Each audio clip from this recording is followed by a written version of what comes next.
To be at the heart of one of the 20th century's most devastating events is a tragedy. To be at the heart of two is a statistical impossibility that defies belief. Welcome to Curious Growth, the Daily Dose. Today we unravel the story of a man often labeled the unluckiest in history, and in doing so, discover a powerful lesson about human endurance.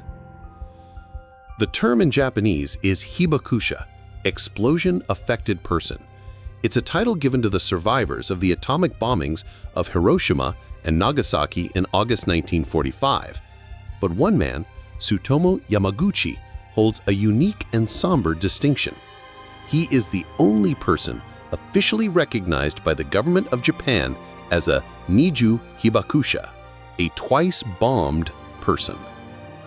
In the summer of 1945, Yamaguchi, a 29-year-old engineer for Mitsubishi Heavy Industries, was in Hiroshima on a 3-month business trip.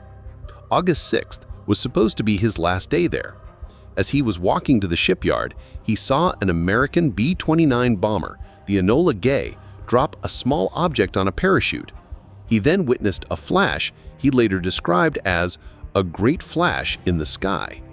He had just enough time to dive into a ditch before the shockwave hit, rupturing his eardrums, badly burning his upper body, and temporarily blinding him.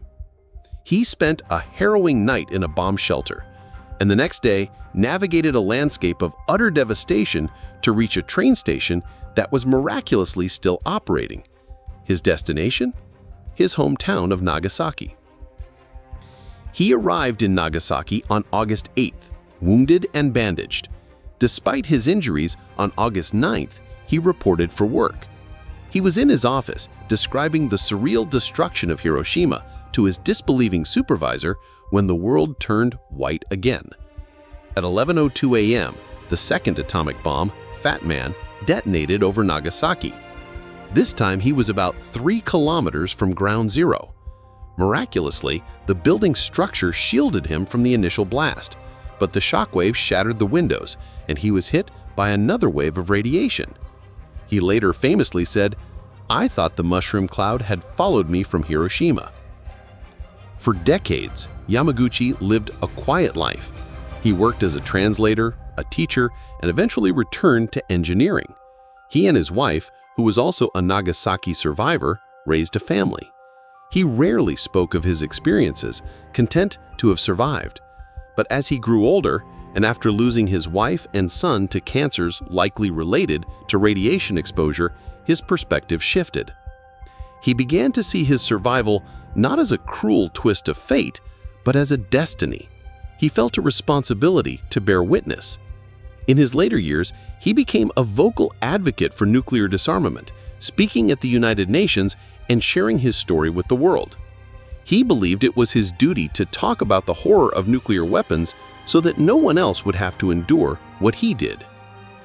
So, was Tsutomu Yamaguchi the unluckiest man in history?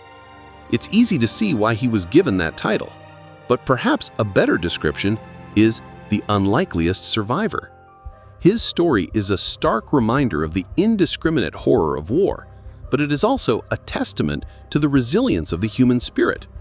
He endured the unimaginable not once, but twice, and transformed that profound suffering into a mission for peace. He lived until the age of 93, passing away in 2010. His life challenges us to reconsider the very nature of luck and purpose.